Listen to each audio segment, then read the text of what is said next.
The economic problems we face today didn't happen overnight, and they won't be solved overnight. The challenges we face on the environment or on getting comprehensive immigration reform done, on all these issues, we are going to keep on pushing. And it's going to take time to restore a sense of security for middle-class Americans. It's going to take time to rebuild an economy that works for everybody, not just those at the top.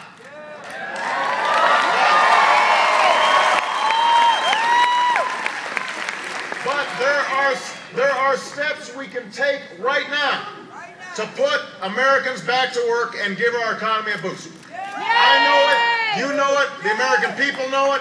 You've got leaders like Michael Bennet and Mark Udall and Diana Jagett that are looking out for you, but the problem is there are some in Washington.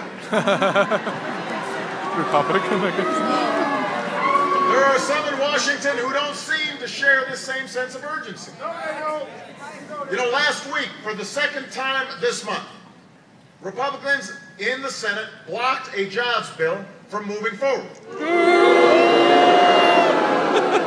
this is a jobs bill that would have meant nearly 400,000 teachers and firefighters and first responders back on the job.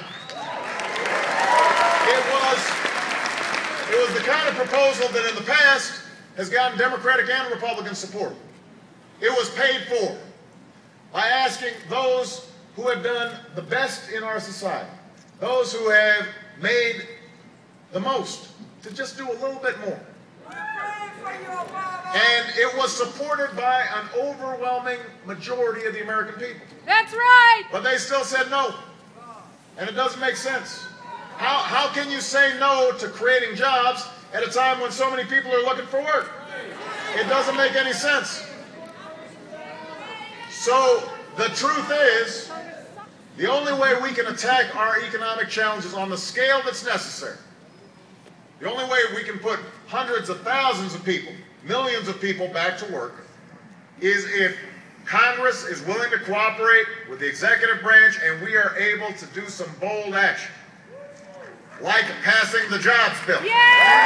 That's what we need. And that's why I'm going to keep forcing these senators to vote on common sense, paid-for jobs proposals. And I'm going to need you to help send them the message. You don't need to tell Michael Bennet, he's already on the page. But I'm going to need you guys to be out there calling and tweeting and all the stuff you do.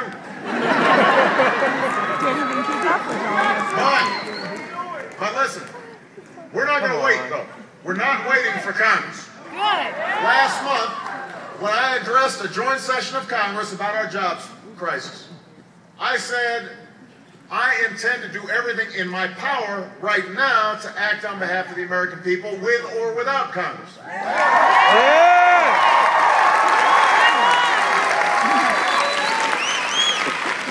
We can't wait for Congress to do its job.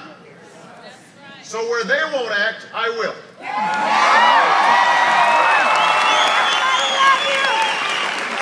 that's why in recent weeks we've been taking a series of executive actions.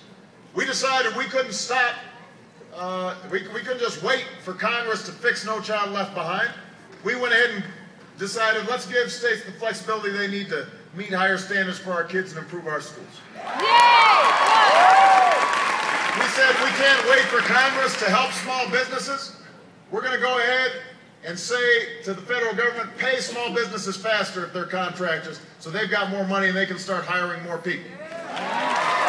We said we're not going to wait for Congress to fix what's going on in our healthcare system. We eliminated regulations that will save hospitals and patients billions of dollars. And yesterday we announced a new initiative to make it easier for veterans to get jobs, putting their skills to work in hospitals and community centers.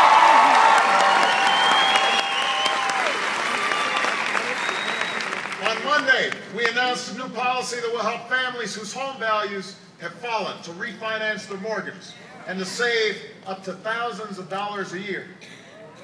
All these steps aren't going to take the place of the needed action that Congress has to get going on. They're still going to have to pass this jobs bill. They've got to create jobs. They've got to grow the economy. But these executive actions we're taking can make a difference. And I've told my administration, we're going to look every single day to figure out what we can do without Congress. What can we do without steps that can save you money and make government more efficient and responsive and help heal this economy.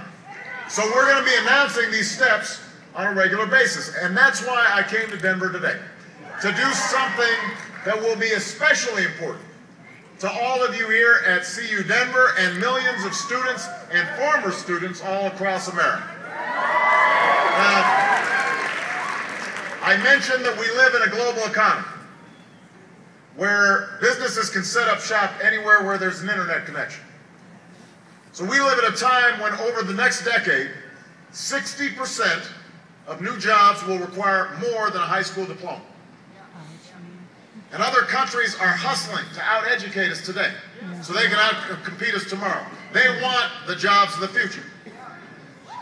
I want you to have those jobs.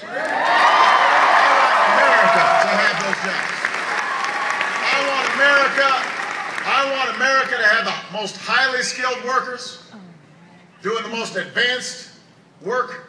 I want us to win the future. So, that means we should be doing everything we can to put a college education within reach for every American.